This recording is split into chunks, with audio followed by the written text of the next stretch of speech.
Everyone, NanMan here, and we're about to jump into our next interview episode. This one is with Kuro, and we've got, of course, gameplay if you're watching it on YouTube, or if you're just listening, you don't get any gameplay. You just get to enjoy the adventures of the interview itself. This one's a little bit longer in the interview and much shorter in the gameplay. We decided to play some Timeless this time around.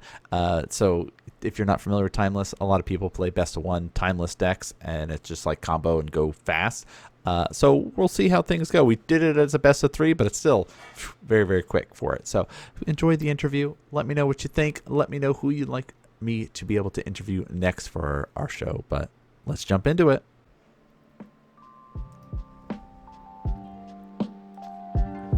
All right, everyone, we are back with NanMan's Nerd Corner, and I have a special guest today, one of my favorite people to be able to watch the amazing content creator out there, Kuro.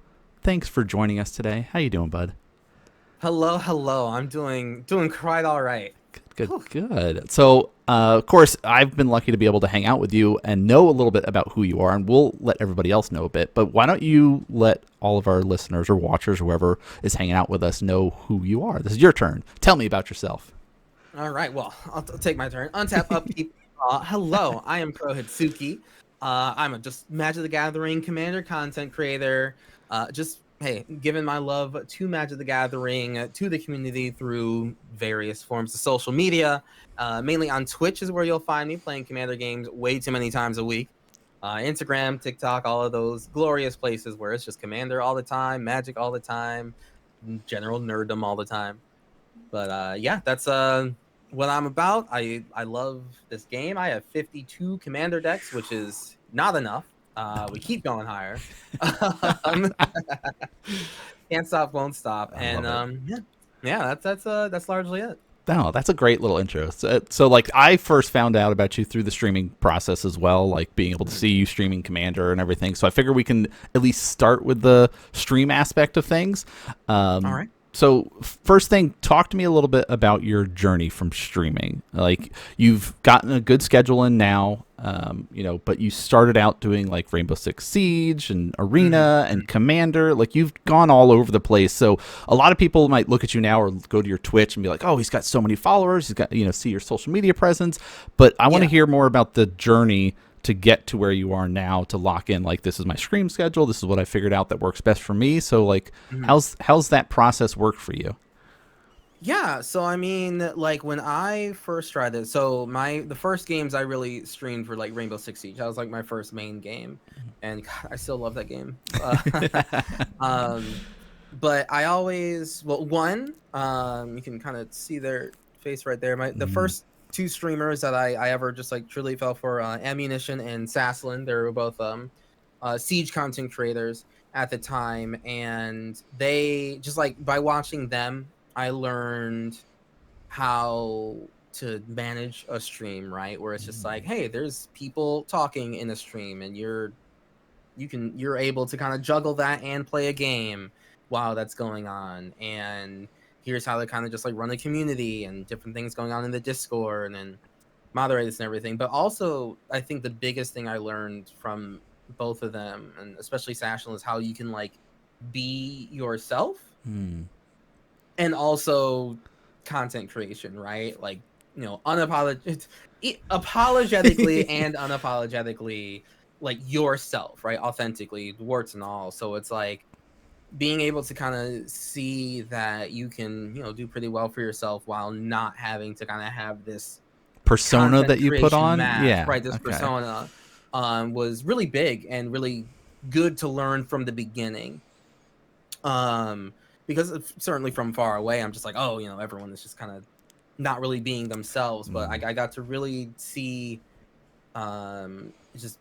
people be themselves, and then also I got to deal with them in person too, which was even better, because I'm like, wow, there's no change. We're making mistakes, we're goofing, we're having a good time, just like we were on stream. So that's always been important for me, because like, I'm not someone that can fake it very well. It's just that's just not me. I'll forget that I'm supposed to be faking it half the time, and so I'd rather just be who I am. Be your authentic self. Yeah, that makes sense. I think that's really interesting that it's like this. You had such unique role models to look up to in those Mhm. early stages that like a lot of people think about streaming and they go, oh my gosh, you're almost putting on a show for other people, and in a way you Mm. are, but the show Right. doesn't have to affect who you are as a person, the way that you're presenting Yeah. yourself to everybody. Right. Nice. I do see it as putting on a show, but the show in my mind and what I work in and how I've always dealt with things like, well, when I hear like putting on a show, I mean like putting on a production. Mm-hmm. In high school, I was like president of the lighting, like the theater. Oh, the tech side of Um, things, yeah. yeah, the tech side of Mm-hmm. things. So like when I hear putting on a show, that means like, all right, we got to have our stuff good to go, our things keyed out, just like everything. And even my day job, I just came back from Tampa, Florida on a AV job trip. So like I work in audiovisual. So like being putting on a show has been in my kind of like worldview for a long Mm-hmm. time, but like it's always about like actually putting on a production. But the people that are a part of it, that's authentic. Right. Even if it's like an actor, you're still watching an actor act authentically. So, that's just what it's always been in my mind. So that's just how I put on my own show. Nice. Okay, so Yeah. so let's keep going through that like process. Like you Yeah. watched these great role models with Siege. You started streaming up Siege. Was it more of like I love this game, I want to get into it, or was it like I want to Oh, make my own community? Like what about Siege, or at least the streaming process at the start, got you to go with that route? yeah. So Rainbow Six Siege, just in and of itself, is one. I started off being horrified by like the concept of like perma death, right? Like Yeah. I am not a competitive player. Mm-hmm. Mm-hmm. I even like just playing Call of Duty back in the day, I never did like the like you only have one life for the whole Right. round sort of Yep. thing. I was like team deathmatch all the way, or like Respawn. Let's objective keep games, going. right? Yeah. Respawn, let's keep on going, because I'm like, why would I only want one life? Um, and when I would see like clips and videos of Rainbow Six Siege, I just see people dying out of nowhere, just like from some pixel angle from 2 miles away, they're just dead. Mm-hmm. And like that's just the nature of the videos I was watching, so it's not like the most authentic experience, but it's just like that's all I saw about it. So I was like, man, this sounds horrifying. But my friends, my at-home friends, we would do like a just like a game of the month sort of thing, like just every month or a couple months there was just like a new rotation of like, all right, everyone, we're gonna get this team game and start playing it, Mm-hmm. right? So Rainbow Six Siege just came up, and I was like, I don't really want to play. This is scary, but at least I'm getting into it with my friends. So hey, I downloaded it. We started it up, and I fell in love with it. I fell in love with just like the abilities concept of the game, where like it's Mm-hmm. still a shooter game at heart, but like It's a there's toolboxiness. Like it's a tool. you Yes, gotta yes, try to solve this problem. Let me use these yes, abilities and stuff like that. I've yes. watched a bit of it. I have not played Hmm. Rainbow Six Siege, but I've watched a bit of it. So it's like that aspect of it is really cool and Right. really appealing. Right. I was hardcore support player. Yeah. And it was nice to be able to be a support player where like I still have a gun. So like every time I got into like shooting situations, I was always scared and everything. Like, Mm-hmm. why did you leave me alone? But I liked having the job of just like, okay, the site is right there. I need someone to take down this reinforced wall. And I'm just like, I got the C4 right here. I have the thermite charges. I just gotta make it there, put the thing on the wall, and just like get out. I can die afterwards, but like I did my part. Um, and there's even then just like the team aspect and working together with people was like such a huge in a different sort of thing. It wasn't just like, oh, there's like the really good players on the left side of the map. Okay, like when I respawn, let me go run that way. Nor was it like Battlefield, where it's just like, well, there's a tank over here, let's work together and take that out, which I still like that aspect. But Mm-hmm. the Rainbow Six Siege aspect specific is just like, okay, I'm gonna drone out where this person is. We're gonna go hunt them down because like that's one less person that can clutch the game. So even though it's like 4v5 now because we smoked one person out, that's way more in our favor. Oh, two of our guys just died. Okay, well now we gotta like adapt and adjust. And on it, and also just like watching Sass on ammunition play, like that was really good. But I would actually say like the start of the like Kurohitsuki channel, because like I was just playing Siege in general with Yeah. friends. And then eventually they moved on to like the next game of the month, and Mm-hmm. I was still in Siege. I was like, this is actually really, really fun. I want to play more and more of this. And the next game of the month was just something I was objectively not Not interested in. into. It's just, yeah, Yeah. it just isn't me.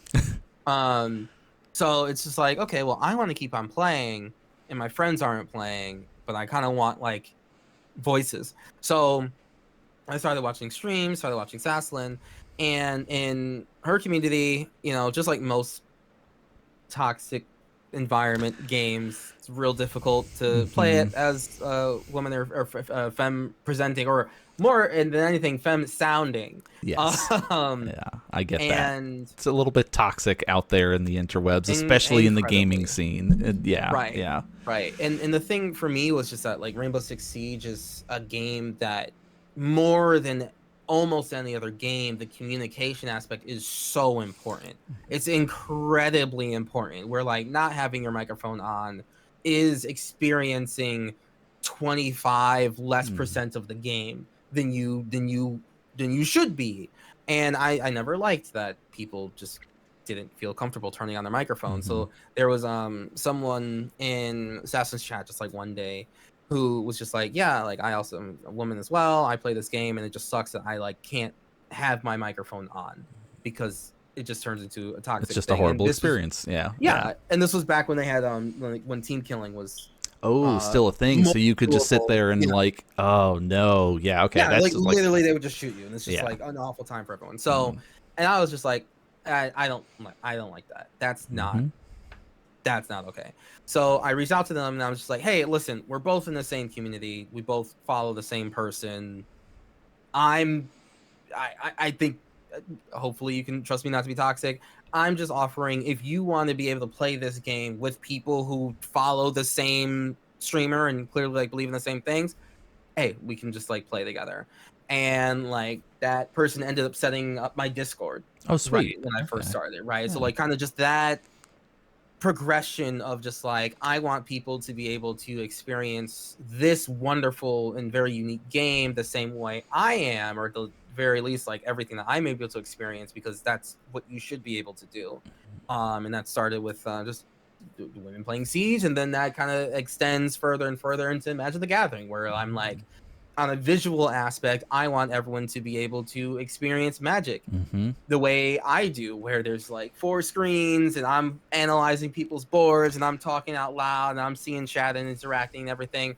That's how I enjoy the Commander and Magic experience, and I want to share that with other people because I think everyone else should be able to experience that. I love that. And Yeah. I I don't want anyone to be kicked out of that sort of thing, and I want them to be able to see it through my eyes. Right. Be included, right? The game's awesome. Please experience this Yeah, game with me. Yes, I love that right. Yeah, mentality. yeah, yeah. So that's what it's always been from the beginning. It's always been I literally it's based on it's born from inclusivity. Mm-hmm. And also just this desire was like everyone should at the very least see where I'm coming from and why I enjoy this so much. Mm-hmm. And then hopefully like how I'm expressing it enhances your joy of it too. And then you also get to go on and have your own unique experiences. I like that. with I definitely have similar experiences where mine's like the RTS background and StarCraft and like Yeah. Oh yeah. getting all of my Oh yeah. friends and stuff into it and like look at this great Mm-hmm. game, experience this with me and stuff. So Yeah. yeah, yeah, I can I got definitely relate into to that story. I got into cinematography through StarCraft and Warcraft. See, it's Yeah. RTSs. It's great. It's great. They're so good. So let's keep talking more streaming stuff. So you've been Yeah. doing it for a little while now, and you Mhm. have a great setup. I know you've worked hard on getting like your camera stuff set up the way you want it and all Yeah. that stuff. So talk about like the upgrade process. Like where were you like, oh, I need to prioritize lighting. I need to prioritize microphone. Like I've been using Blue Yetis since like 2010, and I'm like my Yeah. microphones. I'm cool with the sound quality. Like it does what I need it to do. So now I've been like slowly upgrading. Oh, I want lighting. I want adjusting cameras. But what about you? What is your upgrade setup for your stream to like get it to the quality that you're hoping for? Yeah, so my process so when I worked at a card store in LGS, Mm-hmm. I wanted to like live stream from there, right? Like I wanted to get into like recorded and stream games and everything. Mm-hmm. And so I bought like a bunch of supplies just over time. A lot of Amazon basics and Yep. everything like that. To kind of get that set up. And like even then I had like a Logitech, like 2 Oh yeah. Logitech cameras. Um, and that just didn't pan out. Internet wasn't strong enough, whatever. But eventually I started working at Best Buy, and that's when I started to like kind of want to stream for myself and everything. So I picked up on like I still have it, Sony A6000 camera, which was already kind of dated, but still just like that was like the pinnacle camera for back then. Right. Um, I mean, there's still plenty of and people that like that yeah, camera, and like I've gone to events and they've 100%. been like, "Hey, this camera is the one to go for. If you're looking to upgrade right away, it's a little bit cheaper now. Like there's newer models, but this one is the one to go with." So, 100%. yeah. Literally, there's nothing wrong with it. I love it. Still have it to this day. But even then, it was dated. But hey, listen, Best Buy discount and all that stuff. And like that was like the big camera upgrade, and I haven't really had to upgrade cameras. Like I haven't had to buy a new camera since. In terms of like audio, I'm not an audio person. I'm a video guy. Okay, audio horrifies me. But like I started with like the Blue Yeti, of course. Started with the Snowball, then up to like the Blue Yetis. Yep.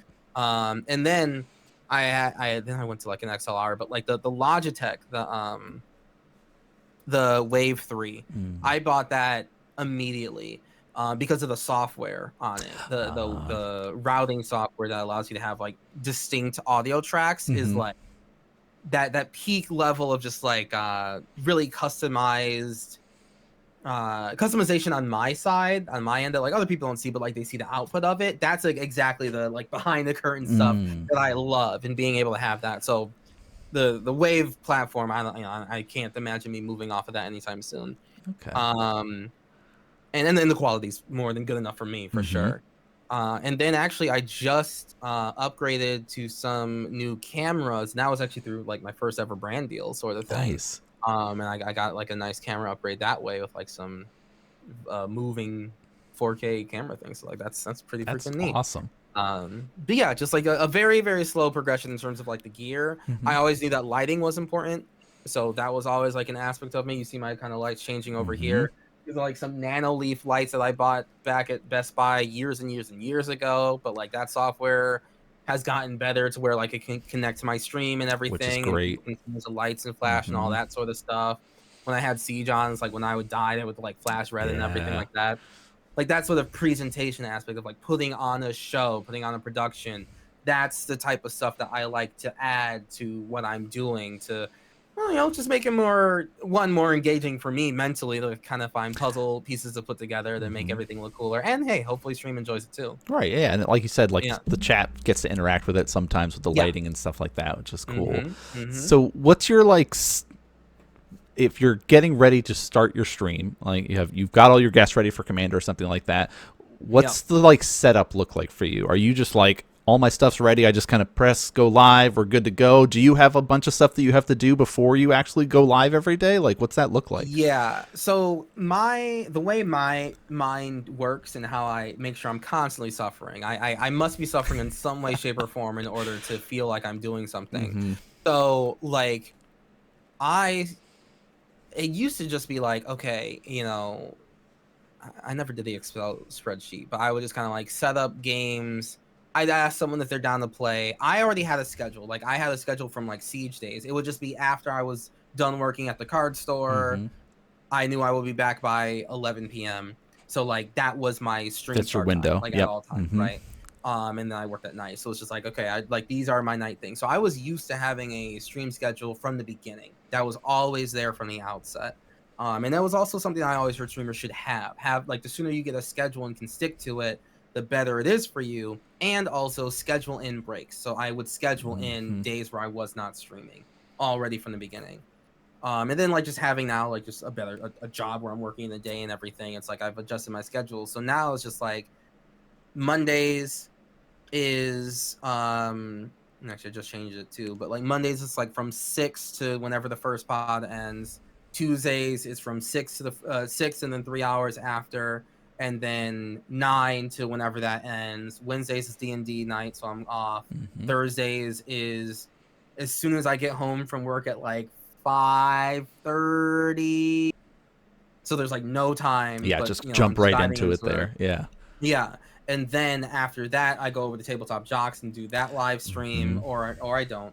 So then the rest of the night off. And then Fridays is like I want to give myself some time to like if there was a Friday thing to do. So that's like an 11 p.m. start Eastern time. Okay. So I have stuff to do on a Friday if I need to do it, and I can still be back in time. And like I will cancel streams if there's like other things that I have planned to do, but typically I won't just cancel the stream the day of because I'm dealing with other people. Right. Right. If it's just like myself, I can just cancel the stream. But if I have like other people who have signed up, I try my hardest not to cancel that day unless people start dropping. In which case, I hate asking people the day of to stream, so I tend not to. Yeah. That makes sense. There's that added stress of like the panic mode of, oh no, this person now has dropped out, and now I got to try to piece something together. Yeah, I get that. Right, because I have certain things set up. So yeah, part of my like I always have to be busy, and I feel weird if I'm not rushing. So like it started by just like, hey, you want to play at this time? Cool. Here's like a Google link. I'll send it to you. And then it's evolved to where like now I send out like a Google form to people and they fill it out like with their name, their like Discord name, their socials, so I can have that sort of stuff in, and like their deck list and a profile picture. That's also new. So I can like, so I don't have to go to Twitter to find their profile picture because people would have animated things up. Yep. So I don't, but like I know that's not how they only like that's not the only way they present themselves. So I'm like, okay, well I can't scroll through all of Twitter to find your most recent picture. So just give me whatever profile picture you want. Yeah.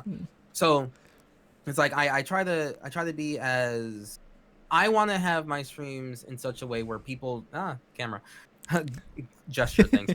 I want to have my stream set up in such a way where people don't have to do much more than show up.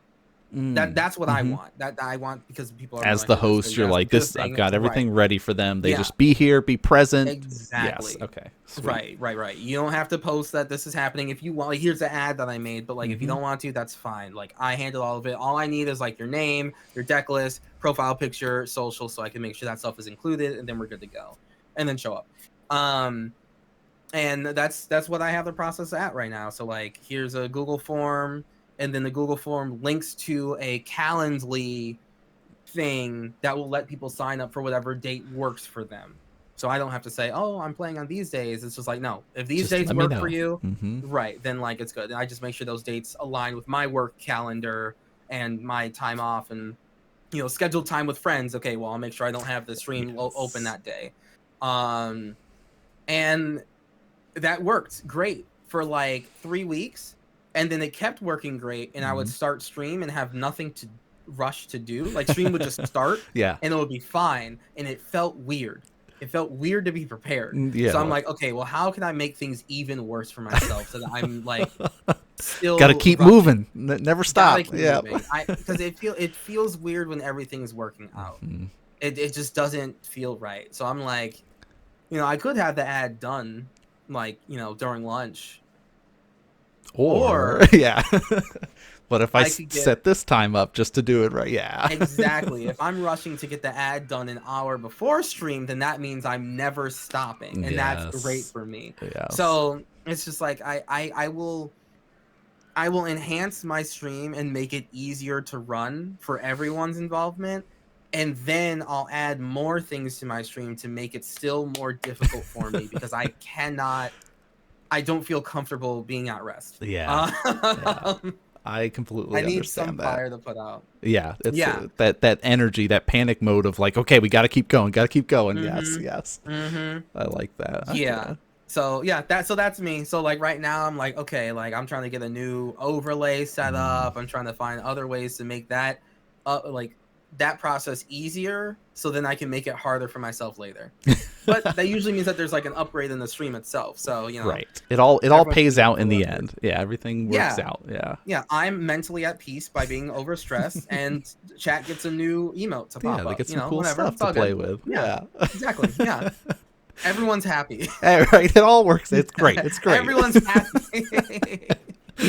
All right, so you like Magic's your like go-to stream side of things. You used to do the Siege stuff. Have you thought about like adding in other games? I know you sprinkle in every now and again. You'll do some gaming days and stuff like that. But like, I still do RTS stuff and I still do Magic, but I've like have them very separated now. Like here's a YouTube channel for RTS stuff, and I'll stream up commentary tournaments and all, but here's my Magic stuff, and that's very separated in its own YouTube side of things. So like I have them separated. Is that something you've ever thought about, or you're like, I'll just sprinkle it in on my Yeah. stream schedule as I need to, or what I about? mean, when I went from Siege to Magic, it was like Siege to Arena to now Commander. Uh-huh. And Commander's like 100%, but like I also want to kind of like start a YouTube channel and like have Right. more than just like gameplay up. I've started to record more and more videos and everything. So because the stream was running too smoothly, I've decided to now branch into YouTube content Yeah. so that I now have more things to do all the time forever. Until that becomes too smooth and I don't know, decide to do something else. But luckily that's, the YouTube stuff is more than enough to kind of YouTube's a fill. lot. It's a It's lot. a lot. It's a Yeah. lot. Which means I'm at peace. Right. Um, but yeah, it's like, I mean, but because there's still other games I want to play. Like I still like to do variety of things. TCG Simulator has been just really fun, Yes. super chill to do. And like that's like a weekend sort of game, thing. Um, I think I'm proud enough to say like even after doing this for like 6 years, I am just now running into the point where my scheduled free time is being overtaken by scheduled work time. Mm. So it's actually been like a real mental hurdle to like kind of put free time away and do more work stuff. So, Yeah. that's only just now happening. I'm losing that battle, but we'll get there. um, but it's just like I still do make sure I have time with friends. Good. And I'm glad to have gotten closer with friends more recently too, where like they have a scheduled time where they're playing, and that gives me time to like, okay, after stream I can do like a little bit of other production stuff, and then hey, they want to start playing games. All right, now I can start playing games with them too, and like that's kind of like the scheduled time. So it's all just like making sure I give myself time to decompress and just like play other games that aren't Magic and everything. One, so I don't get burned out on Magic. Yes. But also so I can just get closer with friends too. Mm-hmm. Like that's also like a very important part. So yeah, the schedule keeps on getting full and full and full, and I'm gonna keep on stuffing it As much as you can. Yep. as much as I Yep. can before it breaks. So, it'll break eventually, but not yet. Good. Keep it Yeah. going. So let's keep talking the gaming side of things. Like when we Yeah. got to hang out at DreamHack, we did some RTS games together. Like we played Yes. Zero Space. We played some Stormgate. Mhm. We played that one space game that we had like the rigs and the joy. What was that space game that we played? Not Elite Dangerous. Star Citizen. Star We played Citizen, right? So Yeah, like that was what? hot. Right, there were some really cool games that were going on. Mhm. What games are you playing? Like with your friends or people outside of like the stream side of things, like are there games right now that you're like, oh, I'm really enjoying this right now? Are you Yeah. falling back on certain things? Where are you going right now? Yeah, so I got into a Game of Thrones kick again. It Okay. happens maybe like once every year, but it'll Yeah. take up like 4 months of my life. Just like the YouTube algorithm just started feeding me like Game of Thrones like shorts. So I'm just back in that mood. I'm on it. Yeah. So I've been playing like games that are already good, but they have Game of Thrones mods. So I've been oh my god, Nice. Crusader Kings 3 Game of Thrones mod has Mm. taken every amount of free time I have when I'm not playing with friends. It's Game of Thrones mod on either Crusader Kings 3 or Mountain Blade 2. Like that's been like, oh my god, I can't put it down. I love it so much. Nice. Nice. I just want to be a Stark and rule the world. That's so much to ask for. Come on. And they're just so fun. The day disappears. Like everything. It's just everything is at peace. Good. The other side of peace, where Yeah. like it's like actually just like I'm focused on just one thing. Yes. Oh my god, I can't put it down. It's a real problem. But yeah, so my Game of Thrones kick, it'll probably last for another 2 months, and then I'll play something else, right? Maybe I'll just go in the cycle again, right? Yeah. But yeah, it's just oh my god, yeah. I'm in the Game of Thrones. Oh, it's winter's literally coming. Right. So It's all that's lines what it up. is. It's Yeah, that's what it is. That's the excuse. That's the excuse. Winter's on its way to Buffalo, so I'm in the Game of Thrones mood. But yeah, it's just those two right now because like it's very all encompassing, so I don't need to have other things up. But like Total Warhammer 3 will kick itself back up once new DLC comes out for it that I love. I really do like strategy games because it really just takes up everything. Mountain Blade has a Warhammer mod that I'll play after the Game of Thrones one. And every now and then, like, there's just little cool, like, kind of one-off games that I'll Mhm. see, and I'll just be like, "Hey, friend, do you want to just like play this with me really fast?" And I'm just like, and then we'll play it for a bit. And be like, "All right, cool. That was a nice Sweet. $5 game, Yeah. super worth it. Uh-huh. Got some content out of it, and yeah, then we'll move on, and maybe I'll come back to it." So, yeah, there's always computer games that I'm playing one way, shape, or form, and I shouldn't be playing them, and I should be making a TikTok instead. But Game of Thrones is But really freaking right, fun. and you Okay. need that time to just like decompress and just Yeah. game. It all works out. Yeah, I do, but I don't. But I I know do, but I I don't. run into that same issue of like my brain's just sitting here spinning and going, well, I have this amount of free time right now that I could sit here and work on this content or make this little editing or do this thing for YouTube, and then it's like, okay, Or but there's this game I but could play and I could just it sit here just for a came out. couple Oh my hours. god! And then when Monster Hunter Wilds comes out, Oh, no, like see, Monster Hunter Wilds is going to be put on my content rotation. good. Like that's how How much much I you're am looking really forward excited to it. for it. Yeah, I'm really looking. I thought I would like also really like Dragon Age, but there were just different themes of it just didn't like appeal to me enough to Yeah. like sit down and play, so that's fine. But Monster Hunter Wilds is like I gotta get that insect glaive and I gotta hit Nice. monsters with it. So that'll like actually be on the gaming rotation, one way, shape, or form. I don't know how, but it'll happen. It'll right sprinkle it It'll in here. happen. I don't know what day. Maybe on Mondays after a stream. It's like, all right, we're done Perfect. with Magic. How about some We monster gotta hunting? grind some Rathalos over here. You know, something's gotta give. But yeah, I mean, there's still absolutely games I love playing, 100%. You know, and I mean, I only play and I say this in like a non-negative. I only play Commander for like when it's content, Right. but that's just because like I've already been enjoying Command. Like when I'm playing Commander for content, I'm already having fun. Mm-hmm. Like I don't turn on stream begrudgingly. Yes. I stopped playing Game of Thrones and turn on stream begrudgingly. But I don't turn on stream to play Magic begrudgingly. I never have.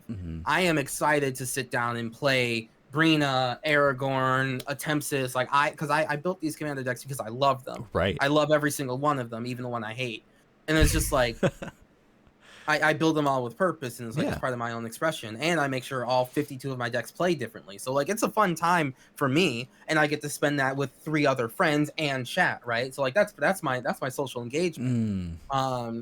So like I only play Commander when I'm streaming it, but that's just because like that's the peak height of me being able to like have fun playing Commander because I'm playing with 3 plus 50 other people. You know what I mean? So Yes. like I'm already doing it at its peak. And then once the stream turns off, I'm like, you know what? That was my socialness. That was my match. I don't need to do more match. I'm good. I'm Gucci. Yep. Till the I'm next gonna go one. play. I'm gonna go play something else. And I know I'm gonna play Magic again tomorrow. Exactly. So I don't need to play more. Like it's on the schedule. It's on the menu. So yeah, it's like I do only play it like for content, but like I have fun with my content. So it's not I'm not burnt out on it even remotely. That's great. I'm having fun each and every single time. So yeah. So I don't know. I mean, it's also part of it's just like how my mind works, right? And just how I just say this is just how I enjoy it. So I make sure I'm enjoying it this way, you know. And it also comes through on stream too that you're enjoying it.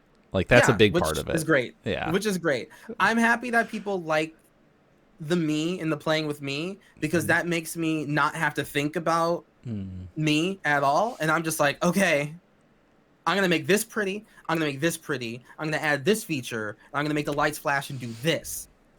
And hopefully chat uses it. And everyone's just like, hey, Kuro, it's great to see you. I'm just like, yeah, cool. Anyway, Yeah, but look, I have this look new at this. feature like this thing. And then like, and like, I'm happy that it's working on both ends for sure. Like I'm happy that it's working on both ends because I really get to focus on, I get to focus on making things flashy, which is what I like. And then I don't have to think heavily about like how I'm presenting myself, which allows me to be completely authentic. I don't have to think. I just don't. It's there. Yeah. Yeah. So then every single stream I have is 100% me. It's 100% honestly me, because I'm showing you everything that every flashy light, every emote, every commander deck, every person I'm playing with are people I want you to see me playing with because like I'm excited to do all these things. And also, I don't have to be any different at all. Yeah, At all. and that's true too, because You like know? if people see you at conventions or they see you on other people's streams, you're still there. Like it's like, hey, Oh if you yeah. saw me on my stream, I'm the same person no matter where you Hmm. go. Like that's Yes. yeah, that Oh, makes I life couldn't. easier. Again, I couldn't act differently if I tried. I couldn't fake it. God, like, I could try to be all peppy and it's like, Yeah, oh, like you played Ragavan, yay! I hate Ragavan. I'll just yeah, say it, like, right, I fucking hate exactly. Like, Ragavan. oh But yeah, yeah, and that's just me. And then when someone else comes up with Ragavan, they'll know. yeah, Yeah, I love Ragavan. I hate this stupid thing. I keep seeing it so often, oh and yes, and that was one of the things, like when I worked at a card store, that was like really big then. Yeah, I developed that, like, just being honest all the time, especially in Mhm. Magic, is worth it, because like, I would be this, but I'd be helping a new player or whatever get into Commander. I'm like, oh, they're just looking through bulk rares and stuff. I'm like, hey, yeah, this bulk rare works, or this expensive card works, but like, instead of the expensive card, you could do this with the Mhm. bulk rare, and it does the same thing, just cheaper, whatever. Like, I was never trying to push the more expensive thing. Right.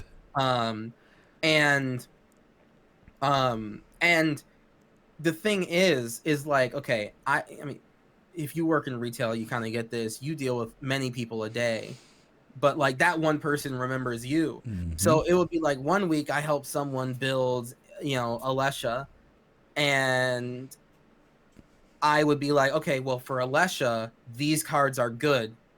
And it, like, she does this when you do the thing with her to do X, Y, and Z. And then they'd be like, oh, that's awesome. I'll buy these and I'll go. And then I would not remember the person. Yeah. But then they would come back like a week or two later and they'd be like, oh, girl, you really helped me with that deck. And I'd be like, What deck? Which one? Yep. Yay! Good. Awesome. I don't remember you at all, but you remember me. Right. What was the commander again? Alesha. Okay. I know that I would have said this, and this. How did Dictate of Erebos work out for you? Yeah, I killed the whole table with it. Damn right you did. Dictate of Erebos goes perfect in that deck. It goes hard. Reconnaissance, easy. How's reconnaissance working out? Oh, yeah, I got to swing forever with it. Yeah, of course. Perfect. Mm-hmm. Yeah. And I keep up the charade, right? Because like, perfect. I didn't like pretend that I remembered. I wouldn't say like, oh yeah, I remember your deck, No, but yeah. like you and your deck, but it's like, I know I would have said this. So then, hey, everyone's happy. Exactly. They Everybody's still get happy. my authentic self. I authentically would recommend these cards 100% of the Mhm. time, and they're having a great time. I'm having a great time. They keep on coming back. It's great. And then eventually, I remember the name. But yeah, That's how it like, always is, right? because they keep coming back. Yeah. Nice. All right, let's keep talking Yeah. Commander for a little bit there. You have Yeah. 52 decks. Like you can see a Yeah. bunch in the background. It's awesome. So Yeah. All these quivers. There's two quivers over there. Quivers good. I brought Quiver's a whole my quiver favorite. to Tampa. Oh, quiver! Literally, It's objectively, legitimately, and authentically, it is my favorite Magic brand. That's like not Magic itself, right, but like accessory. Magic side brand Yes. ever. I've been It's pushing been it on such a all game of my changer. friends and my play Mhm. groups every time that I'm around them. I'm like, this thing Yes. is amazing. You need this Yes. thing in your And life. still to this day, I mean, the looks I get on like flights, even from like my coworker, just like literally for leaving Tampa, my coworkers, what's that? Because I always have it on. I always got the quiver on me. Okay, it does not leave my side. Okay, unless it's in the hotel room, it does not leave my side. It's like the personal carry on. Yeah. And everyone's just like, "What is that?" And they think it's like an instrument. And I'm just like, Right, yeah, oh, that's right. Yeah, right. You don't know what this is. You do think you have no clue. no clue. That's this is. my You think wife this is calls like it my a flute case. Yeah, that's what she says. Right. They think it's some sort of instrument. I'm just like, no, what's this thing? And they're just Yeah. like, oh, what is that? And I'm just like, yeah, But like, I mean, having just 6 decks on me means I got like the variety. I always bring an Aragorn deck, like at least one Aragorn deck wherever I go. So I figured. Always gotta represent. But like, it stops me from bringing 50 decks and just like, okay, here's 6. Like for this weekend, I only need 6. Calm down. I still end up bringing like a Fibblethip. I mean, that's I'm always like, all right, here's Find you gotta have a little extra stuff with it. I mean, So like, do you rotate the 6 that you bring? Then it's like depending on what it is. I'm varying power levels, the type deal. Okay. My decks in general are all around-ish the same Yeah. power level. It mainly comes down to how I play it. Like what Mm-hmm. I will choose to play at that given moment. My decks are good. Yeah. I'm okay with saying that. I don't Yeah. think I think I am a perfectly decent deck builder, Yes. especially combined with how I do politics, combined with how I play, and combined with how people treat me. My decks Mm-hmm. are perfect for what I do. Yeah. Um, and also like I want all 52 of my decks to play differently because I don't want to be Ooh, bored. So okay. I love Izzet. I am a blue-red mage. I was gonna ask, like, what was your color pie and stuff like that? Okay. My color pie is Esper through and through. Yeah, but 100%. but when it comes to building decks, you prefer the is it play style more then? Nah, I got them all. Okay. Everything but green. I just hate green. Right, Green is you're just what I hate the most. anti-green. Okay, I'm I get anti-green. it. So every green deck I have is like the splash of green. Okay, it Yeah, is green because I have to. For the longest time, like Merfolk, Kamena Merfolk was true. my Okay, only green deck, and that's just because it's my arm is being Merfolk. twisted. I have to, right? um, but like green is just the splash. Yeah, I get it. But I'm a like yeah, Sultai player, so like the greenness the, is just, it's because I the, need certain infect things like Listener Elf yeah. and these like I have to have the infect, Oh so yeah, it's like yeah. I mean, you like, know right. just You gotta do what you gotta do. yeah. I got Otherwise, Otumi. I'm I got Demir. So Otumi mutate, and that's yeah, just because I right. need mutate, you know. Um, but like I'm a blue mage at heart, Yes. and like I have Esper is like my number one color of decks. Then like is it then like blue white, and then just everything else is whatever. Mm. But like even the is it decks I have are all different, right? Like I have Mizzix for X spell typle, right? Mm-hmm. Like it could have just been regular spell slinger. All my spells are cheaper, but like, what if I made it unique by it's just X spells? Yeah. So all my stuff is just like however experience counters I get, my spells are just that much cheaper. You got to deal with it, you know. Mm-hmm. Um, and then but then like I have an Izzet deck. I had a Niv Mizzet deck, Niv Mizzet Parun. That Yep. plays completely differently than Mizzix because I'm trying to get to this little enchantment based combo and then draw a card. Yes. Yeah. That's different than Stella Lee, who's Mm-hmm. trying to get to this sorcery based combo and they all play differently, and I want them to. And I also build decks to challenge my perception and the different aspects of Magic I fear because like I hate for the longest time I am petrified of discarding. Ah. Impulse draw and discarding cards have scared me for a long time because mentally I'm always like I'm going to choose the wrong card. Okay. That I'm makes sense. always like I'm always just like okay, well if it says like draw 2 discard 2, I'm always going to discard the wrong 2 and Mm-hmm. then something's going to happen and I'll be like Like, dang, I why wish did I I had. get rid of those? Yeah. Yeah. Yeah. Yeah. Yeah, I always just assume I'm just going to mess it up. So, I'm in therapy. But so I've started to make decks that like challenge that. So like Mm. Shurikai, I like vehicles. Yes. I want a vehicle deck. Turkai's Shurikai will great for that. right, Mm-hmm. and Shurikai also helped me get over draw discard. It's like, Mm-hmm. girl, you just gotta get used to this. That's what your commander does, and it's kind of the specialty. All right, I'll draw discard, and I Mm-hmm. swear, like, listen, I take an extra 30 seconds every time on every card to just go like, Making sure to. Okay. Yep. All right. okay, Is this the one I need to get rid of? I guess. but I still I'm way better than I was before. Mm. Urabrask. Yeah. Love Urabrask. He's my Mm-hmm. boy. Best Urabrask ever. I need a lot of impulse draw to keep that thing going. Mm-hmm. And I'm way less scared of it now because like I've made a deck where like, oh, if I impulse draw, the highest CMC is like 3 at best. So it's like that's kind of part of the point. So the thing, like I've overcome those issues by molding the thing I'm scared of into like the knife that I'm using to kill you with. Mm-hmm. Rafine. Oh god, Yes. Rafine is one of the tightest decks I've ever built. So good. And it's all about draw discard. Like Yes. literally, like you're conniving the whole time. Yeah. And it's one of the most well put together decks I've ever made. And I love that thing because it's an Esper Sphinx. There was no way Mm-hmm. I I was about to say. yeah. These are my favorite creature type. They're so fucking hot. There was no way I was not going to play the Esper Sphinx, whatever it did. Mm-hmm. And it also challenged me on draw discard. Perfect. It's just like it's just and I made it so well. It's so clean. And it's like, yeah, I mean, and it's peak Kuro. It's a peak Kuro deck, 100%. Mm, mm, Perfect. So, like, would you yeah. say like that and Aragon? Like, are there? Do you have like a top 3 or top 5 that you're like, if I had to have decks that represent me, and if anybody was like, what deck would be Kuro's deck? It would be like, here's the 3 that I would say this is the best way to people know who I am as a Magic player when it comes to Commander. If I had to choose, I know for a fact that I'm definitely represented by the Aragorn King of Gondor Right. deck. Yes. 100%. And Mm-hmm. honestly, that's pretty fair. You know what? That's pretty fair. Because like that deck is not strong. Like it It doesn't does have. something very different than like other decks. So it's like you have to like build Yeah, it and pilot it very differently, I feel like, than a lot of you different do. decks. Yeah, because So like it's not just Jeskai good stuff. It's yes. Jeskai like Lord of the Rings themed Monarch give me the crown type. Okay. And and I fight to keep the crown. I Yeah. don't just give it away. Like Queen Marchesa. I have a thing against Queen Marchesa deck. Because like every Monarch deck has always been about giving the crown away Mm-hmm. until Aragorn came around. I'm about keeping it.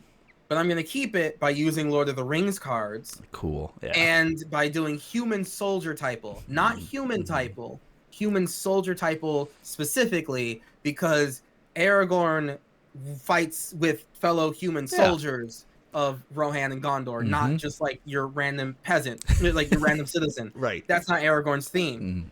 So then I don't do like, oh, you know, I do human soldiers more specifically. Mm-hmm. Um Putting and those that deck one. building restrictions in there. I like that. Right, Yeah. right, right. Because like that's just the theme of what you would Mm-hmm. have, and it's also Jeskai. But like, and I also build commander decks that are heavily based around the commander. I have always been a commander centric deck builder for sure. Mm-hmm. Um, and like Aragorn more than anything, like one, it's a rather political game of being like, look, I have the crown. I'm getting extra draws. People want the crown. People don't want me to draw, but I'm using like creatures that are a little bit more expensive to get like the same level of value that your like combo piece over there does. Mm-hmm. So Mm-hmm. like that person's kind of a little bit more of a threat than Kuro is. So you know, That's the like, do food you chain over really? there, Yeah.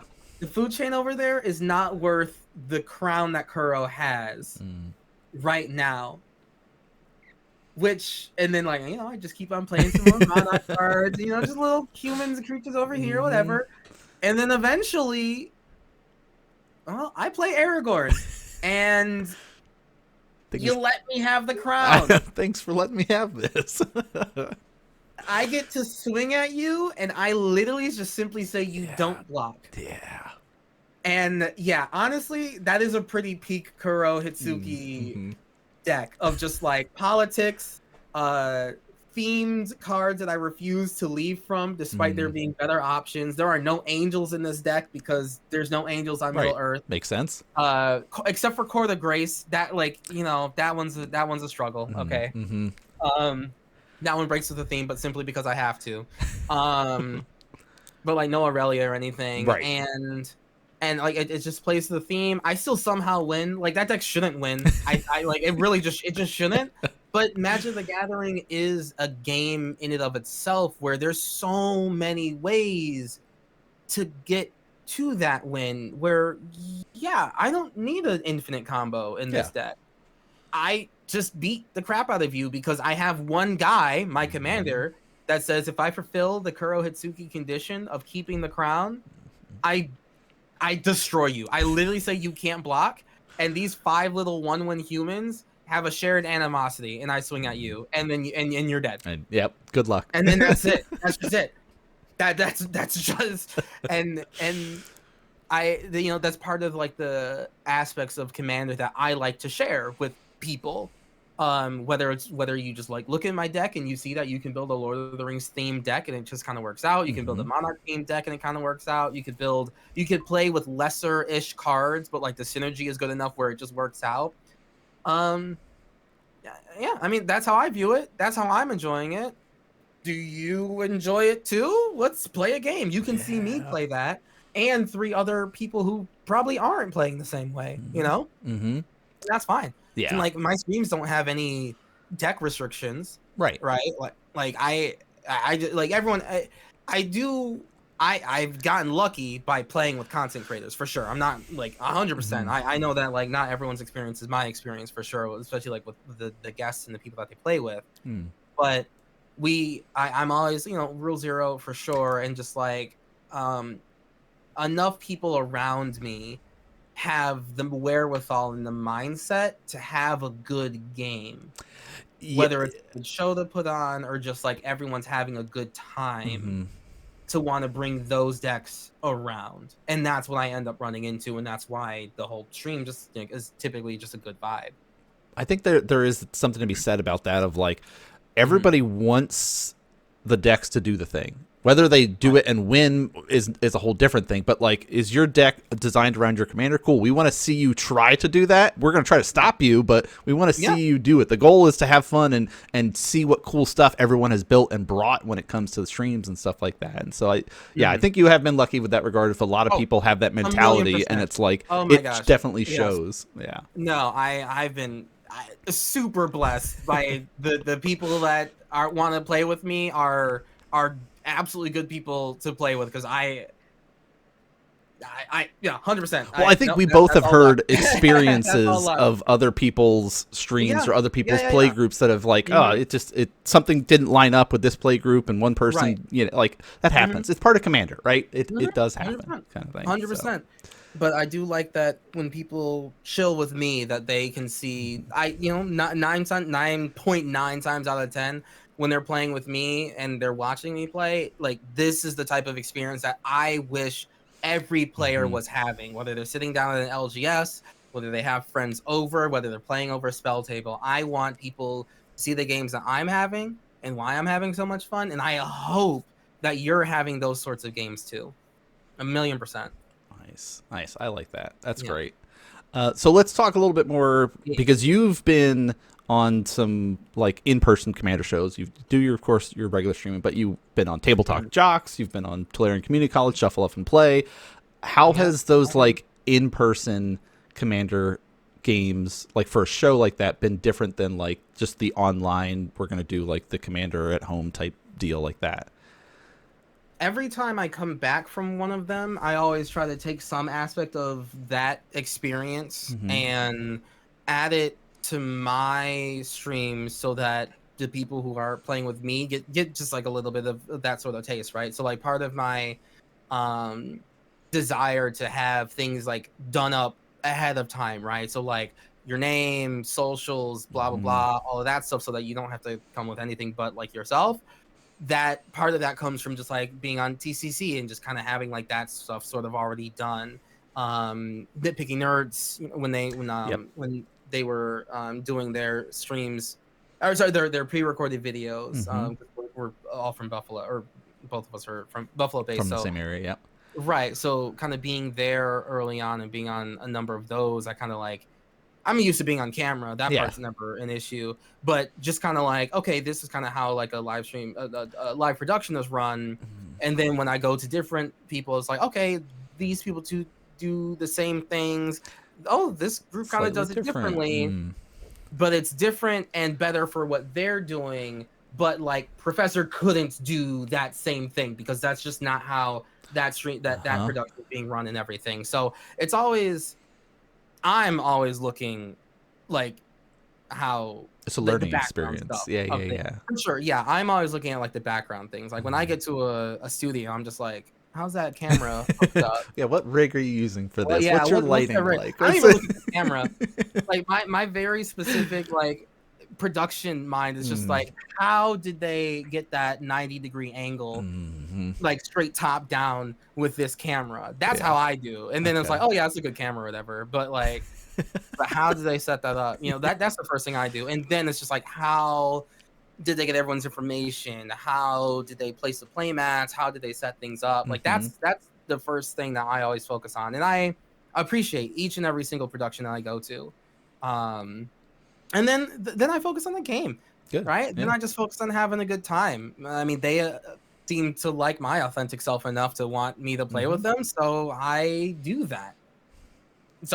Without me having to have streams in a stream deck over here where I'm clicking buttons. It's like, oh, I just get to I focus just on get this. to All right. be here. Yeah, be present. I like that. Oh yeah. And then I hyper analyze on the board. Like I'm Locked in on it. Yeah. I'm so locked in.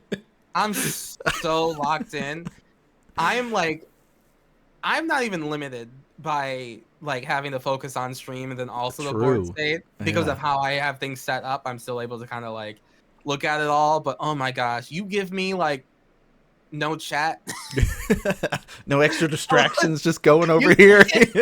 You give me nothing to do but play Commander with you. I do turn it up a little bit. I do get a little. And the thing is, like, it's still authentically me. Right. I'm not building different decks. I'm not increasing my deck's power level. I'm just analyzing every single thing on the board that much more and not letting people have it. Nice. Yeah, that's good. I feel like that's important though. Like for those kind of shows, you're like, nah, you got to earn this.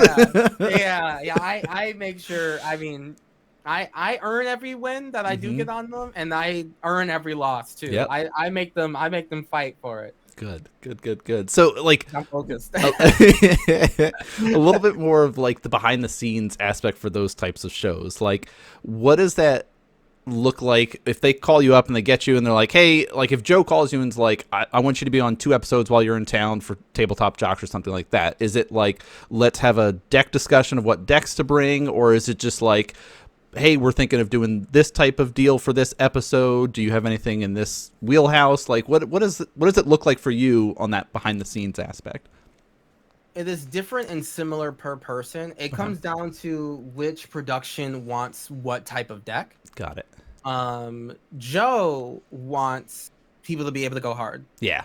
And that's great. So I appreciate being able to have decks that can go hard. Like Stella Lee, I don't bring Stella Lee out for games on stream. Right. Because Stella Lee is too good. It's ready. It's at that level now. God, oh my gosh, she's so locked in.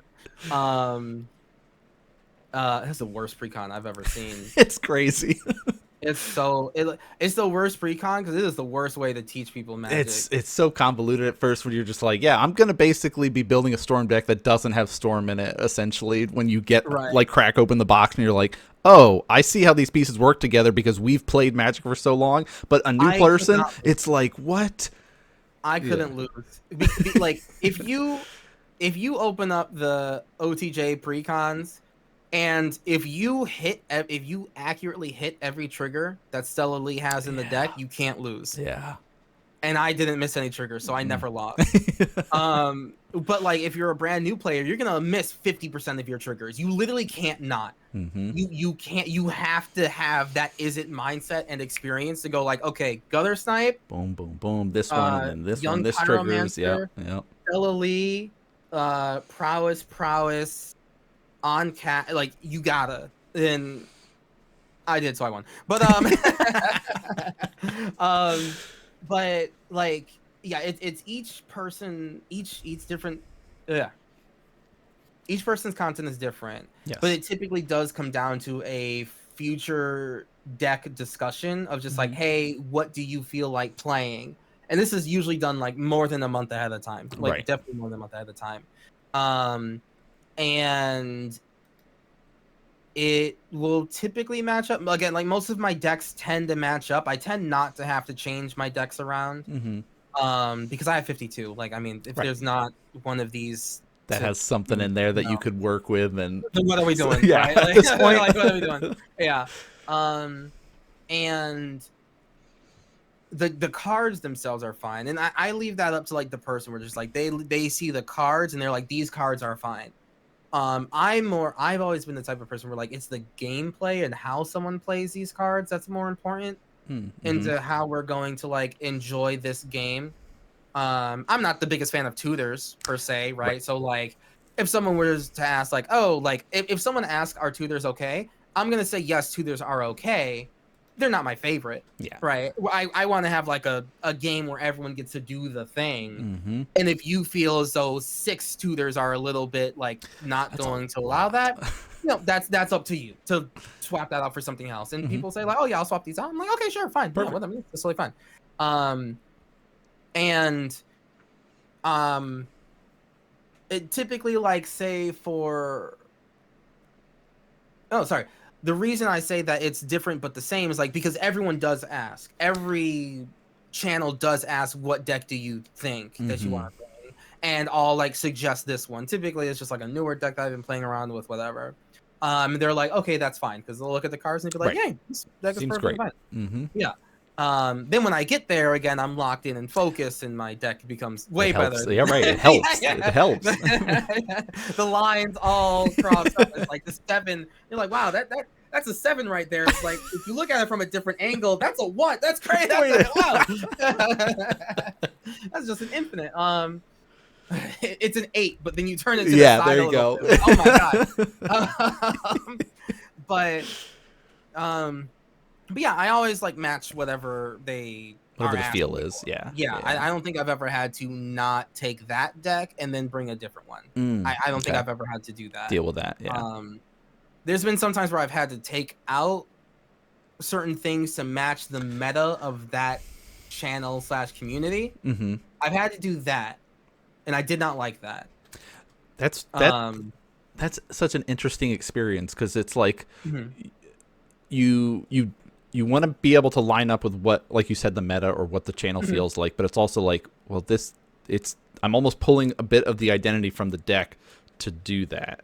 And that's, I don't know, it almost has this weird feel in my brain, but I haven't had that experience. So, and it got in the way of my me-ness for sure. Like, there was a moment where, like, I had to, like, when I say, like, match up with a certain, like, a channel's meta, I was told to take out my artifact lands from my artifact deck. Oh, interesting.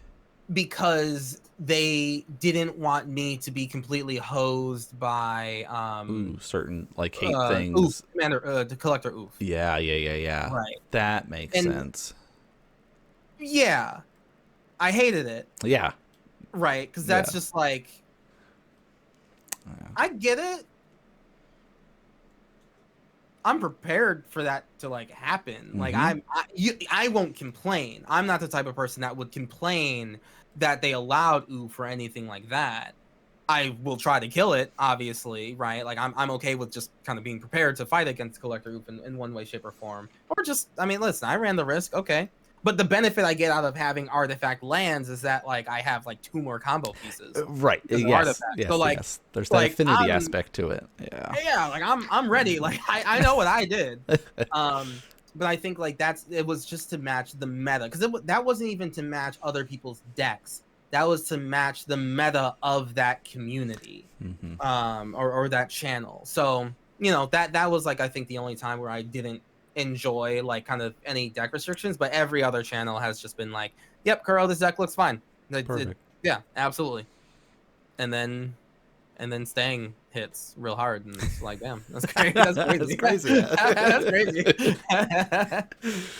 All right, so budget decks. I can't do budgets. That's a whole different. I haven't gotten into it. Like, there's a budget league going at my LGS right now, and people are telling me all about it. And I'm like, you know what? Good on y'all if you want to play that, and y'all have fun. But I'm not ready to dabble in that yet. Yeah, I just simply can't, because I build my commander decks with the utmost love and purpose and passion. Every single card is in there for a very specific reason. And there's cards not in there also for my own personal reasons, right? Yes. So, like, being limited by this other factor that I'm not even factoring in to when I'm building the deck is I cannot do it. I can't build a $50 Aragorn deck. I literally could not. You could not beg me to, because I'm playing Aragorn. Okay, I'm either gonna play an Aragorn deck, or I'm just not gonna play. Yeah. I can't do, like, a $50 budget one. Okay. And they're the Lord of the Rings cards. They probably do. It probably does fit into, like, a $50 budget. Probably. I don't know. Yeah. I don't look at it. I just want to play Court of Grace. Like, I don't, you know. So yeah, I can't do budget brews for sure. Okay, that makes sense. Yeah. All right, so let's shift gears a little bit. Kind of the last little topic that I wanted to cover is Yeah. conventions, going to conventions. Hmm. 2024, you went to a lot of different conventions. All right, did a lot of traveling this year. Yes. So, how do you decide like which conventions to go to? Is it just like location based? Is it can you become an invited guest? Are you working the event? Like what helped you to be like, yeah, I want to make sure I'm going to these events? So just due to the way that I live, just how my life is what it is right now, typically I will go to any event if I am able to get like just a creator pass for it. Mm-hmm. So like I apply to them. If I can get them, then I will most likely go to them. Yeah. And the only thing that would stop me is like if work has me going on the trip, work definitely like supersedes that Mm-hmm. for sure. Although I tend to like tell work ahead of time that like, hey, I'm gone for like this weekend because I'll know about it. Right. Like every magic event for next year, like I'm gonna have that in the schedule by January to where it's Yes. like, hey, don't schedule Don't for me schedule me right for now. these Right. weekends. Yeah. But yeah, typically like if I can sign up and I can get the creator pass, I will go. Um and that's and I mean that sounds hoity-toity, and No, I no, do no. But recognize it's that, I think you know. it's important because traveling is expensive, right? Going Right. to there's a lot of events that happen throughout the year. SCGs, Command Fest, like Mhm. as well as other events like Commander Sealed, like Right, right, Eternal right, right. Weekend. There's so many events that happen. So like, Mhm. it all makes sense that like, Right, hey, if I can be able to be a featured creator at that event, it makes sense for me right. to try to attend that event. So Yeah. yeah, I get And also mainly it's because like I go to events now, especially to hang out with my friends. right.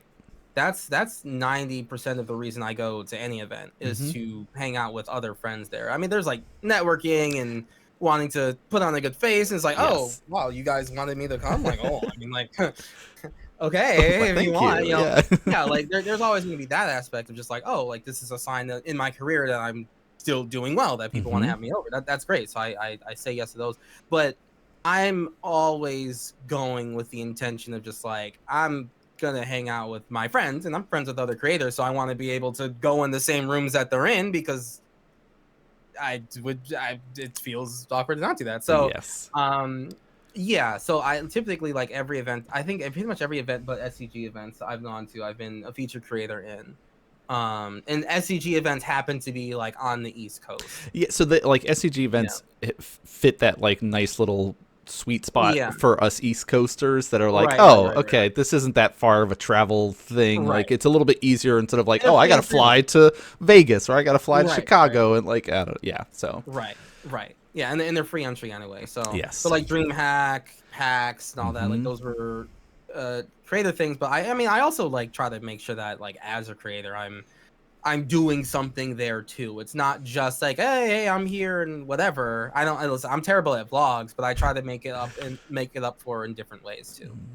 So I So try to assist in the show sometimes. yeah, okay, that's what I was gonna say. It's like what does it look like then when you attend those events as a content creator? Or do you have like a set schedule of like, oh, I really want to make sure like besides hanging out with your friends because that's a big part of being there, but it's like Yeah. is there like, oh, I want to make sure that I'm present like at a command fest, like I want to be in like a zone that people can just come and get games with me. I need to be going and doing these specific things that other creators are doing. Like, what does that look like for you? Part of it depends on the event. Mm-hmm. Typically hanging around my content creator friends will Anna Margaret is one of the best people in the community, just like hands down. She is absolutely fantastic, and being within her Sphere. domain Yeah. expanse has just led to just magical things happening. Mm-hmm. So like being around and hanging out with my friends is and then I'll and like through that vein and them also liking to spend time with me has led me to being able to be a part of more things. Mm-hmm. So honestly, like straight up, I don't really go in with a plan. Nice. I'll be Okay. honest. I don't Yeah. go like other than scheduled things. Like I'm on the Right. schedule train, right? Mm-hmm. If anything within the schedule, I'm locked into and I will be there to do it, right? Outside of that though, all laissez-faire. Sweet. All laissez-faire. Where it's just like, you know, hey, if this other thing popped up in front of it, sorry, you know, it's just what it is. Or but it's like, hey, I got free time. I mean, it's not that I planned free time, but I did plan busy time. So anywhere within this free time, I'm good to do whatever. I'm here to hang out. Let's go get dinner. Let's go get lunch. Whatever it is. But I do not go in with any level of plan. I don't Smart. go in. I don't go in with a plan to explore the city because that'll just happen if my friends want to go explore the city, and I have free time. That's it. Like that's what that is. You know, Vegas was like I scheduled in an extra day, 2 days to be there. Smart. Right. Yeah. It wasn't, oh, I'm going to take these 2 days to explore the strip. It was like, I know that I'm in a big house full of people. I know that they're here for the next 2 days. If they want to explore the strip, we're going to explore the strip. If we're going to do this, we're going to do this. Like, so I definitely kind of let life just kind of, whatever happens. Yep. Whatever happens. And it's worked out thus far. Again, good. I'm very blessed with that. I will acknowledge. So it's worked out thus far. I plan to keep on doing that. But I do want to make sure that like part of my personal growth, at least like for me, knowing that I'm doing more and more things right, is just like having more and more busy time scheduled out. Right. Like knowing that I'm going to be here at this day to do a meet and greet. And, you know, hey, that meet and greet line gets longer and longer every time. It's just like, all right, I'm doing something right. This company brand wants me over here to be a booth babe. I don't know. It's like, cool. Like, that's something I didn't have before. So, like, all right, here's my busy time. I scheduled that out. I'm going to do that. And then after that, friends, where are we going? Right. People want to get dinner with me? Awesome. Gavin wants to go get gelato? Perfect. Cool. That didn't happen last year. That's awesome. So it literally just keeps it like that's just what I'm doing. That's what I'm looking forward to. I'm looking forward to those opportunities. People still wanting to hang out and do things, and so that's just what I do. I make sure I'm free to do it. I like that plan. I feel like that's the way to approach conventions and hanging out. Like you're like, I'm gonna hang out with my friends. I'm gonna have this specific time built in if it works out for these things, but I'm not going in like I need to make sure I'm doing this on this day at this time. Right. And that's per person because of course because that is my specific lifestyle and how my life has led. Where like I have kind of like that faith in things kind of working out. And then hey, listen, there's times where I'm wrong and I got listen. There are issues with what I do. Typically, there'll be like a plan of just like, okay, cool, we're gonna go to dinner, and then the event is ending, but there's like this awkward like 2-hour thing where like people are going back home to drop stuff off and like stuff, and I'm just like, you're gonna find me. I was at Vegas. I was just like hanging out. At like on the side of the building with nothing to do, with my quiver in my hand. The event's like over for the day. Friends are gonna meet for lunch, dinner in 2 hours. You're like, well, now I gotta figure out something to do with this 2-hour window. And what did I do? I just sat. I was just chill. No, I'm not gonna spend the money on an Uber. Yeah, it's smart. I'm frugal like that until there's food to buy. Then then. But it's just like, okay, I'm gonna pay $20 for an Uber. So I guess I'll just sit here for the next So like, listen, there are, you know, it's not just like a completely jet set life. Don't get me wrong. There are times where the lazy river approach has led to some experiences like that. Literally just okay. Like I also got to be ready to just not do anything until like something happens. But hey, like that's I'm okay with that. You know, that's what I'm down for, because even that has led to just different things, you know. Helping production tear things down has led to just blah blah blah blah. That makes sense. So like this last year you got to do behind the scenes work for Commander Sealed. Like you were running like the tech side of things and doing all that stuff. I'd love to hear a little bit more about that experience for you. So my job is in AV. Yep. And I've only had this job for like 1.5 years now. Because just before I was doing a card store, Best Buy, and live retail. But I finally got a job in AV field, like the audio visual field, and still mainly as a video guy. And just in terms of how like Sometimes in different ways. Like I kind of view life as a video game where it's like, you unlock a power or knowledge or an ability in some situation, and then soon or just like in the future you're happy that you had that experience, that learning, whatever, Mm-hmm. because it will come into play. And that's been happening like a lot this past year, especially just like learning more and more at my job. So like taking that time out, because like usually I'm just like in the warehouse just kind of packing stuff and getting things ready, but when there's downtime, instead of just being on my phone, um I will like try to learn something new. Like I Mm. want to learn something new about AV. I want to know how this switcher works. I want to know how this and this works and how to combine it all. So like Commander Shield was happening, and the initial plan was just like we were just gonna use like the stuff that we kind of had last year Yeah. and just try to just make it work, right? Yes. And then like that was the plan going up into basically like the week of it. Mm. But the week before, my company gets in like some brand new switchers. There's these roll-in Uh-huh. switchers, and like switches are just like what you plug cameras into, and then you use that to kind of control everything. It's basically like hardware OBS, right? Mm-hmm. And like, and one of the switches that we get is like this random one that doesn't really work for like the productions that my company does. Yeah. Like all the ports, all the input ports are HDMI's, right? Which we all know about HDMI Yeah. ports, right? But like in AV, you need SDI cords. Right. It's You almost like need whole SDI cords. different Yes. setup for everything. Yeah, Yeah. 100%. But this little board just like was all HDMI, and like it's meant for like kind of more of the streamer content creation thing. Like that's kind of how they Ah. advertised it. Okay. So it's just like, so I was like, you know what? We got nothing to do. Let me just kind of putz around with this. And Mm-hmm. I was just like, oh, I learned like a bunch of different things. That's really cool. And then Commander Shield Weekend comes up, and it's just like, hey, we're gonna plan on doing this thing. And I'm like, you know what? What if we try something different? I think I can borrow this switcher from work because we're literally not using it. Like we like literally will never go on the show, and they've been letting me play around for it for a little bit. So let me just like, you know what? I think I can do this, this, and this, and it'll be sweet. And I just learned about it, so therefore it's a skill that I should learn. I should use Mm-hmm. next week. Uh, I just got this new sword. It's time to use the new sword. Let's use it. Yeah. Yeah, exactly.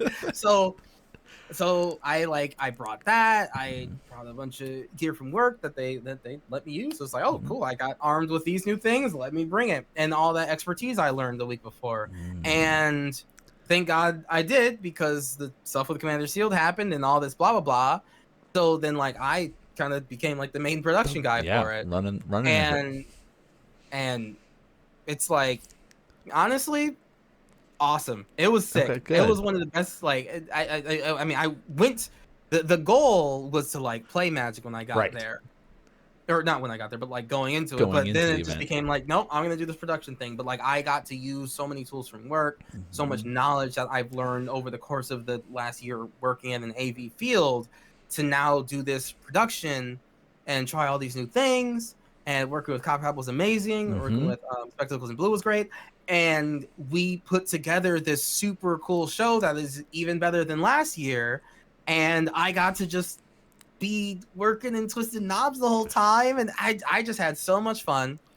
And then hey, next year is gonna be even better. Like now, Mhm. like the new cameras I got, like those are HDMI. That's gonna be like sweet. I and all the plans and things to make next year even better. Just like how I do streams, I already know what to do to make everything perfect next year, in terms of like perfecting everything I did this year. Right. You've already So started planning. then I've already planned more complications to add on to that, so that there's still something for me to do Yep. and fires to put out for next year. I Yep. can't wait. It's gonna be great. Um, so it's like, it's just this endless process. At least I mean, I hope it's endless, right? Of Right. just like, like you reach this certain level, you master this certain skill, and then you keep on going Mhm. to this next one, you keep stressing yourself Never out. You never keep stop pushing learning, yourself. never stop growing, Never keep stop learning. Yeah, progressing. like Yeah. I am as blue as it could be, right? And it's not just like the control mage aspect, the aspect of just the color pie and magic that I've always Mhm. loved, and blue especially is just like the nature versus nurture, just like the blue versus Yes. green aspect. Yeah. I always, opening up the intro deck and kind of seeing that part there is just Mhm. like nature and nurture. Green is the nature part where like Yeah. you're just born this way, you're just Yep. born to have these That's skills, how you're it just a is. giant, you're a giant 4/4 Bailoff because you are with 'Cause trample. that's That's just what but like as a blue mage, I'm just a goofy little human, but like I'm going to learn Your to put in a environment plays token such a big on. factor on things, Right, and yes, right. yes. I learned something. I drew cards. I got Mhm. plus encounters because I drew cards. I got flying. I got all these things that I learned and worked for. I learned how to work a switcher a week Mhm. before this event happened. I didn't just actually have that skill. Yeah. I learned it the week before, but then I used it immediately. I molded all of those skills down. The first day was like awful because like all the things like weren't working. Oh gosh, that But then added like I stress. had but then I had that mindset of just like, but I wanted to be perfect. Mhm. So I switched things around and then I made it work so that the next 2 days were perfect and then kept adding on more and more on top of that. And I'm just always in that mindset of just making, as soon as I feel as though this is good, I gotta find a way to make it more of a challenge again. Yes. Because then that just means it's better, right? That's the bad part of the book. Again, I am in therapy, but that is the negative aspect of blue, where I will never believe that there is a perfect part where Mhm. I'm good. Mhm. So we're not there yet. But yeah, I'm just gonna keep on finding bits and bolts to put on To keep until working at it. I until like I'm a that. big beautiful sphinx. So do you want to do more of that? Like if a tournament was Oh like, God, "Hey, we're going to yes, do some yes, we're going to start running a tournament. We need yes, someone to do yes, the yes, yes, tech yes, side." yes, Yes, yes. yeah, awesome. 100%, 100%. Like my dream is to go to PAX, Yeah. DreamHack, MagicCons, whatever. I want to have a little mobile setup, That would be like, so and I cool. learn how to make each of Yeah. these things more mobile and everything. The more work that I do, right? Like, I Mhm. mean, hey, this whole trip I did in Florida was like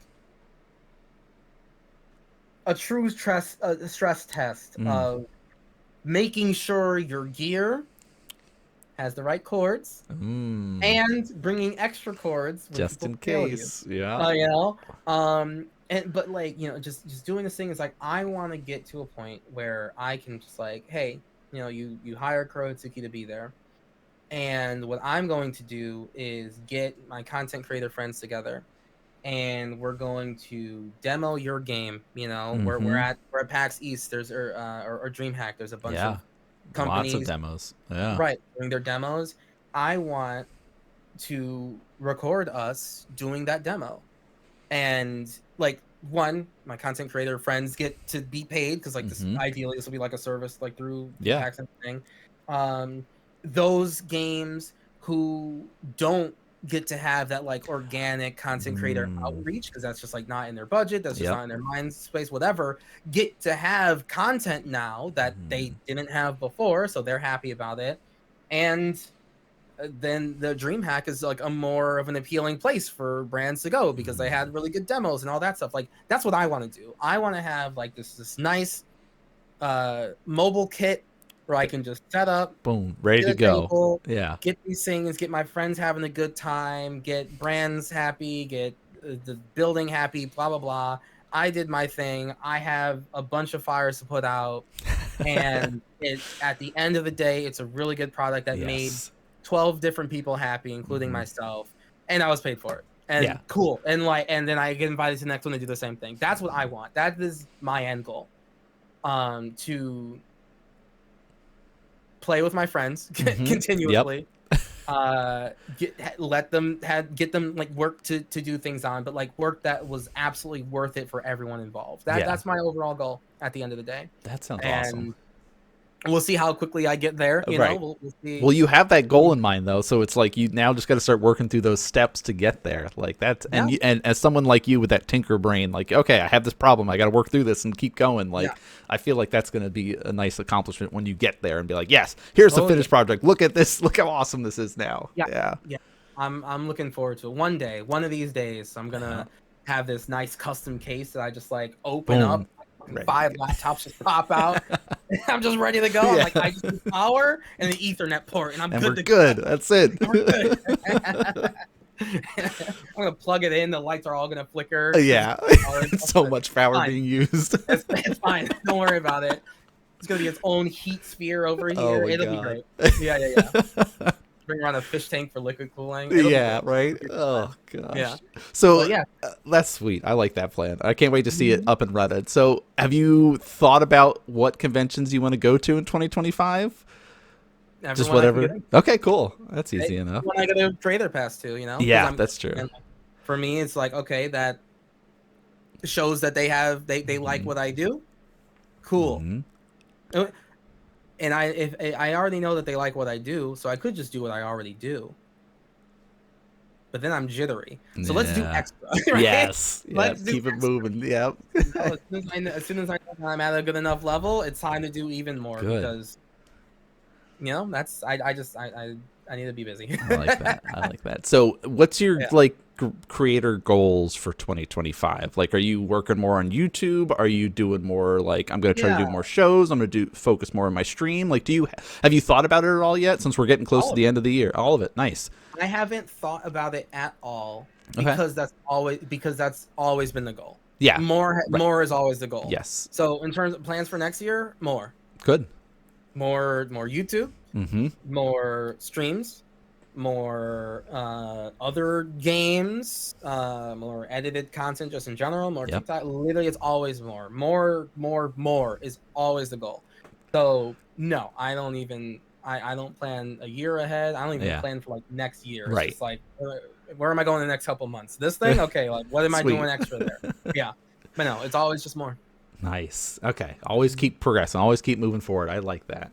Mhm. All right. So Again, I am in therapy. yeah, listen, we're working through. We understand. We know. Okay, like listen, I know it's a problem. Don't get me wrong. Okay, I am aware. I am aware and proceeding at a pace that has been adjusted by being aware. Mm-hmm. That's good. Yeah. Awareness is key in this. I feel like. Yeah. Correct. Yeah. So to kind of wrap things up, like we always do on the podcast, it's the final question is: what are you watching? What are you reading? What are you playing? What do you like? What is? We talked a little bit about the games that you're currently playing. So maybe what are you watching? What are you reading right now? That's like your go-to. You might want to recommend for somebody, or just what you're like vibing with right now. So my sister came out with a book, Feed Ooh. Her the Beast. So that is the current read right now. And watching Arcane is done. So Yes, right now it's Dan to Dan. Oh, it's so good. So good. So good. Game playing. This Game of Thrones kick is not leaving anytime soon. I gotta like the shorts keep popping up on Yep. YouTube. You're down the rabbit hole now. I can't stop. It's so good. These mods are so good. I saved Rob Stark from the Red Wedding. Okay, like you know, it's a whole different world. Wow. Now. Okay. The world is my oyster. And then more content. Mm-hmm.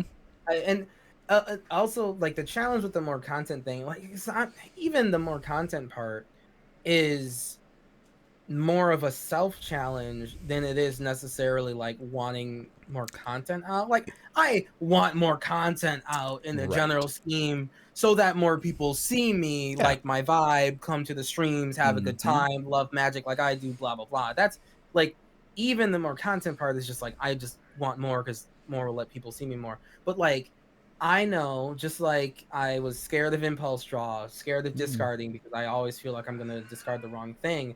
I want to get better at like TikToks because like I know that it's a challenge for me to talk into a camera without feedback, right? Like I everything revolves around live streams for me because like I need Yeah, that To me, that I need interaction. a Yeah. conversation. Yeah. Mm-hmm.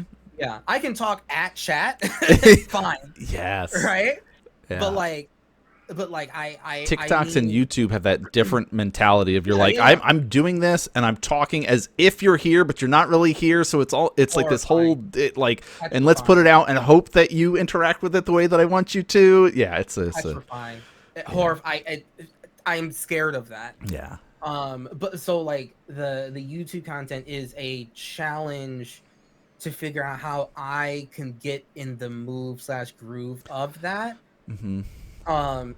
But like, and just unlock that part of myself, right? That Yes. need to like, not just like have to have It's almost like a different contact. part of your brain that you have to work that I've Yeah. noticed for doing YouTube. It's like, what story am I trying to tell through this Yeah. that's different than the live stream experience? Mhm. Because the live stream it's much more improv oriented and stuff like that, where Right. it's like Right. YouTube, it's almost you have to plan it out a little bit more Correct. curated, and it's like, Correct. Yeah. work in different That's parts of your brain. So Yeah, yeah, and then I have other friends who are just like who like streaming is just like petrifying for them. We're just yes. like a different way of like Yes. it's just like but like that and that's good. Like and as I listen, I reached out to those people for help. So it's like um I I am happy to have enough friends who are trying to help me with this where it's Yeah. just like I really want to like reach that point that they know that I can be at and that I believe that I can be at. So it's like, all right, I've reached that level. I know how to make a TikTok. I know how to talk Mm-hmm. into the camera. I know how to make like a better script. So then I can do more and more and more of that. And then eventually, once I start, being able to just come home, snap out of TikTok, and then blast a stream, and then I'm free for the night, I'll figure out how to make a movie. I don't Yeah. know. Like, Right. I'll, Just what next big project can you keep what going next with? once I figure out how to make all of that work like a fine clock, Yeah. I got to figure out how to stuff more More. Yes. into it to see how big the clock can get before it breaks. And we're not even close to that yet, so Yeah. we got a lot coming up. Nice. I like that. All right. So that's really it. I mean, we've talked for a while and we could continue to talk because I love being able to hang out with you, Kuro. So I appreciate you taking the time. So before we end, give some shout outs, let people know where they can find you, and we'll wrap up the episode. Yeah, you can find me at twitch.tv/Kurohitsuki so that we can have that back and forth that I crave so very much. But you can also find me on YouTube where you'll see that progress slowly but surely of those pre-recorded videos. God help me. Come out. And then of course, hey, please do follow me on TikTok because that's certainly something that I'm trying to grow more and more.